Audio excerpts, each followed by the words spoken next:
দেশ বিদেশের ব্যবসা বাণিজ্য আর অর্থনীতির সব খবর নিয়ে আমন্ত্রণ বিজনেস রিপোর্টে। বঙ্গবন্ধু হাইটেক আর শেখ হাসিনা সফটওয়্যার পার্কে জমি পেল দেশীয় ৮ প্রতিষ্ঠান, বিনিয়োগ হবে ৪৭০ কোটি টাকা। করোনার পূর্বের অবস্থায় ফিরে গেছে দারিদ্র্যের হার, বৈষম্য কমাতে কর্মসূচি বাড়ছে। ই ভ্যালি সব তথ্য ১১ই অক্টোবরের মধ্যে জমা দিতে হবে হাইকোর্টে, অবসান চেয়ে গ্রাহকের আবেদন। এমন সব খবর নিয়ে আমাদের আজকের আয়োজন। বঙ্গবন্ধু হাইটেক পার্ক এবং শেখ হাসিনা সফটওয়্যার টেকনোলজি পার্কে ৪৭০ কোটি টাকা বিনিয়োগ করবে দেশীয় ৮টি প্রতিষ্ঠান, যেখানে প্রায় ৩,০০০ মানুষের কর্মসংস্থান হবে। এসব প্রতিষ্ঠানকে ৯.৫ একর জমি বরাদ্দ দিয়েছে বাংলাদেশ হাইটেক পার্ক কর্তৃপক্ষ। বৃহস্পতিবার রাজধানীর একটি হোটেলে এই জমি হস্তান্তর সংক্রান্ত চুক্তি অনুষ্ঠিত হয়। মোবাইল ফোন থেকে শুরু করে টিভি, ফ্রিজ, এমনকি ল্যাপটপও তৈরি করছে দেশীয় প্রযুক্তি প্রতিষ্ঠান ওয়ালটন। দেশের বাজার ছাড়িয়ে যাদের পণ্য যাচ্ছে বিদেশেও। ব্যবসা সম্প্রসারণে এবার তারা ৫৫ কোটি টাকা বিনিয়োগ করবে কালিয়াকৈরে অবস্থিত বঙ্গবন্ধু হাইটেক পার্কে। এজন্য ওয়ালটনকে বরাদ্দ দেওয়া হয়েছে ৩.০১ একর জমি। প্রতিষ্ঠানটির লক্ষ্য, তথ্য প্রযুক্তি পণ্য তৈরির এই নতুন কারখানায় কাজের সুযোগ হবে ১,৫০০-এর বেশি মানুষের। সেখানে আমরা ইনোভেশন পার্ক এবং ল্যাব তৈরি করব অচিরেই, এবং হাইটেক পার্ক সিটির সাথে হাইটেক অথরিটি আইসিটি ডিভিশনের সাথে একাত্মতা ঘোষণা করে প্রত্যেকটি ডিভিশনে ওয়ালটনের পক্ষ থেকে ইনোভেশন ল্যাব এবং হাব তৈরি হবে। ৪০ বছরের চুক্তিতে এই পার্কে আরও জমি পেয়েছে Technomedia limited, Daffodil computers, Celltron electro limited, Ulkasemi limited, Mactel limited এবং চাইল্ড হেলথ রিসার্চ ফাউন্ডেশন। এছাড়া ডাটা সেন্টার স্থাপনের জন্য যশোরের শেখ হাসিনা সফটওয়্যার টেকনোলজি পার্কে জমি বরাদ্দ দেওয়া হয়েছে রেড ডট ডিজিটাল এবং ফেলিসিটি বিগ ডাটা লিমিটেডকে। সব মিলে বরাদ্দ দেয়া ৯.৩ একর জমিতে ৪৭০ কোটি টাকা বিনিয়োগ করবে এই ৮ প্রতিষ্ঠান। এখানে আমাদের আইটি ফ্রিল্যান্সার ৬.৫ লক্ষ, সফটওয়্যার শিল্পে ৩ লক্ষ কর্মসংস্থান, বিপিও সেক্টরে প্রায় ৫০,০০০ কর্মসংস্থান, আরও যেগুলো ইলেকট্রনিক্স, মেডিকেল ইকুইপমেন্ট সবকিছু মিলিয়ে হার্ডওয়্যারে প্রায় ৫০,০০০ এবং সরকারি বেসরকারি সব মিলিয়ে প্রায় ১৫ লক্ষ কর্মসংস্থান হয়েছে আমাদের আইসিটি শিল্পে। আমাদের লক্ষ্য ২১ সালের ডিসেম্বরের মধ্যে ২০ লাখ এবং ২৫ সালের মধ্যে ৩০ লক্ষ কর্মসংস্থান আইসিটি শিল্পে তৈরি করা এবং ২৫ সালের মধ্যে $৫ বিলিয়ন রপ্তানি আয় করা। তবে শুধু কর্মসংস্থান তৈরি নয়, আইসিটি সহ বিভিন্ন খাতে দক্ষ কর্মী তৈরিতে সরকার কাজ করছে বলে জানিয়েছেন পরিকল্পনা মন্ত্রী। এবং এই শ্রম হবে অত্যন্ত উন্নত মানের শ্রম, যেটা ওয়ালটন বা ফেয়ার বা ড্যাফোডিল বা সেলট্রন যারা আনবে, এখানে তাদেরকে প্রশিক্ষিত, স্কিল, দক্ষ এবং ফরওয়ার্ড লুকিং শ্রমিক বা শ্রম বা ব্যবস্থাপক হতে হবে। আমরা সেদিকে আমাদের সরকার উভয় দিকে কাজ করছে। প্রযুক্তির বিশ্ববাজারে নিজেদের অবস্থান তৈরি করতে চাইলে প্রযুক্তি প্রতিষ্ঠানগুলোকে পণ্যের মান উন্নতিতে আরও যত্নবান হওয়া প্রয়োজন বলে মনে করেন পরিকল্পনা মন্ত্রী। শাহাদাত Hossain, business report, Maasranga television. করোনার প্রথম ধাক্কায় দেশের যেসব মানুষ দারিদ্র্যসীমার নিচে চলে গিয়েছিল তারা আবারও আগের অবস্থানে ফিরে এসেছে, এমন তথ্য জানিয়েছেন বাংলাদেশ গবেষণা উন্নয়ন প্রতিষ্ঠান BIDS এর মহাপরিচালক। তবে করোনার দ্বিতীয় ধাক্কায় সেই পরিস্থিতিতে পরিবর্তন আসতে পারে বলে আশঙ্কা তার। যদিও সরকারের দাবি ২০৩০ সালের মধ্যে দারিদ্র্যমুক্ত হবে দেশ। সরকারিভাবে সবশেষ ২০১৬ সালে দরিদ্র মানুষের সংখ্যা পরিমাপ করা হয়েছিল দেশে। তখন দারিদ্র্যের হার ছিল ২০%।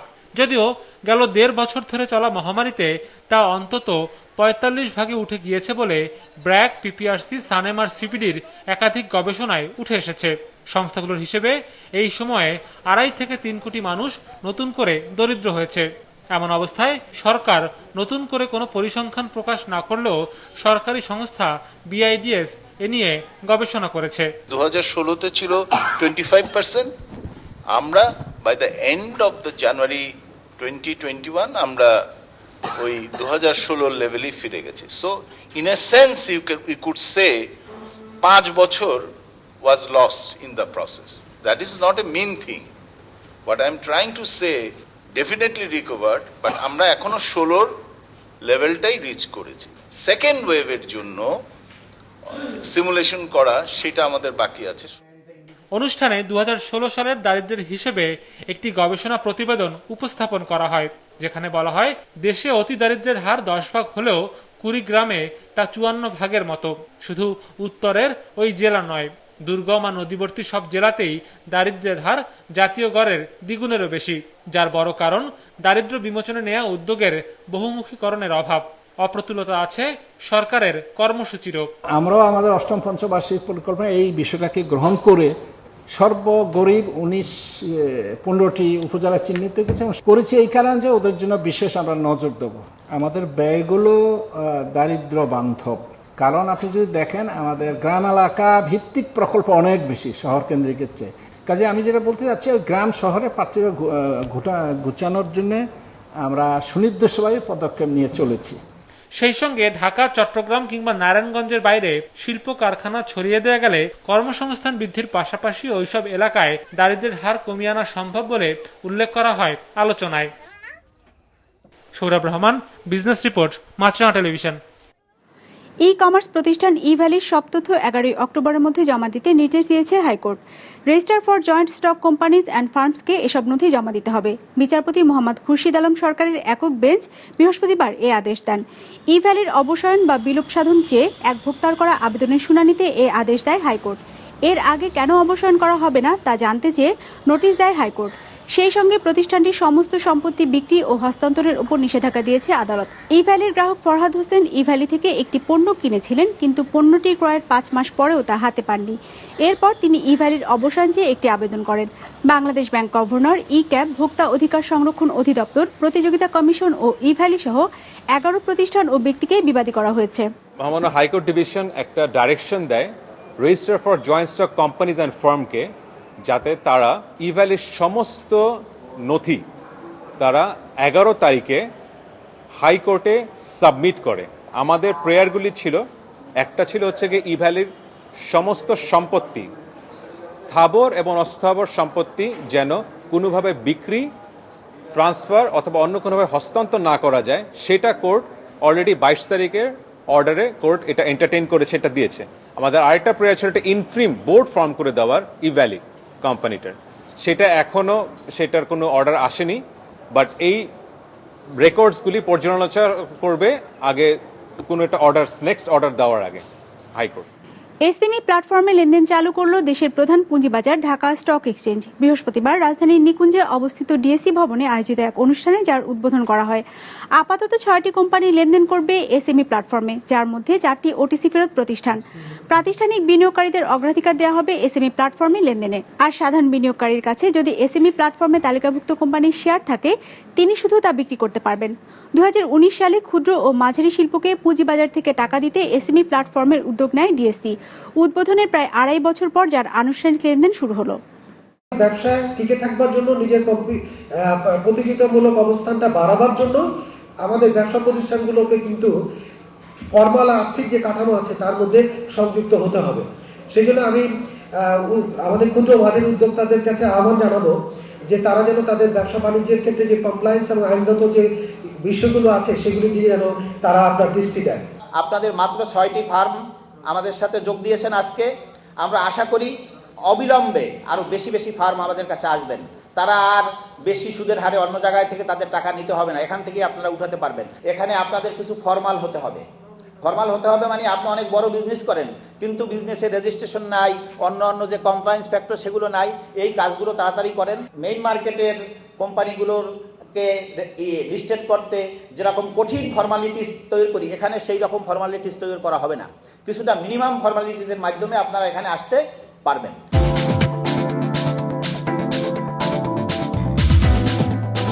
ইতিবাচক ধারায় সপ্তাহ শেষ করল ঢাকার শেয়ার বাজার। সার্বিক সূচক ডিএসসি এক্স 26 পয়েন্ট বেড়ে দাঁড়িয়েছে 7,329-এ।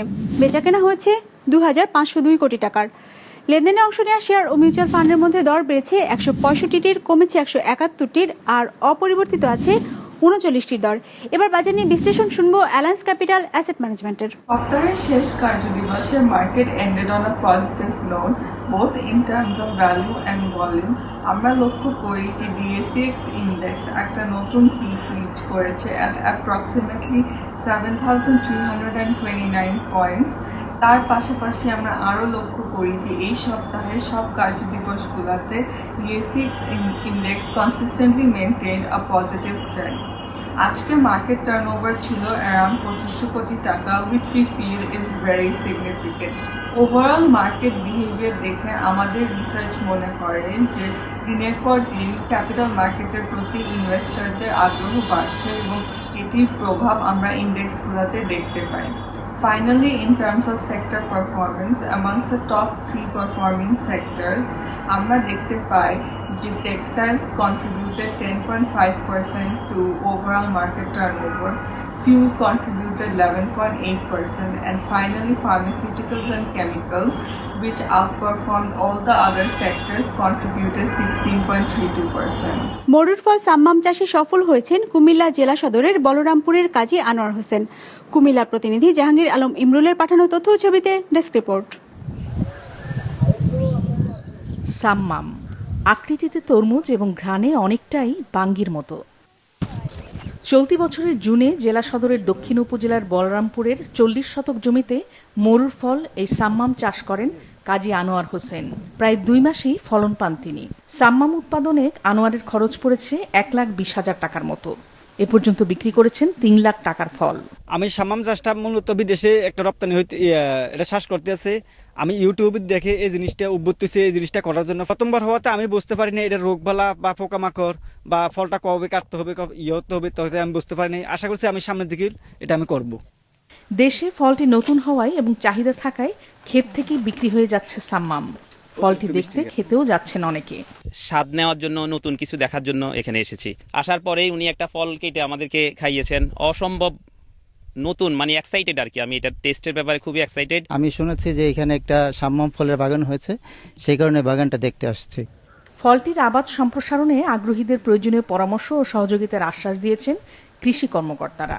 আমরা আশা করতেছি যে আমাদের এই কুমিল্লার মাটিতে এই ফলটা আমরা ভবিষ্যতে ভালোভাবে আবাদ করতে পারবো।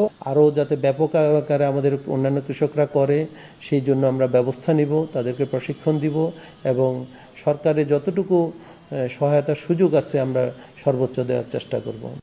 পুষ্টিবিদদের মতে সাম্মামে রয়েছে beta carotene, vitamin C, potassium, folic acid, calcium, magnesium, phosphorus, zinc, copper ও ম্যাঙ্গানিজ।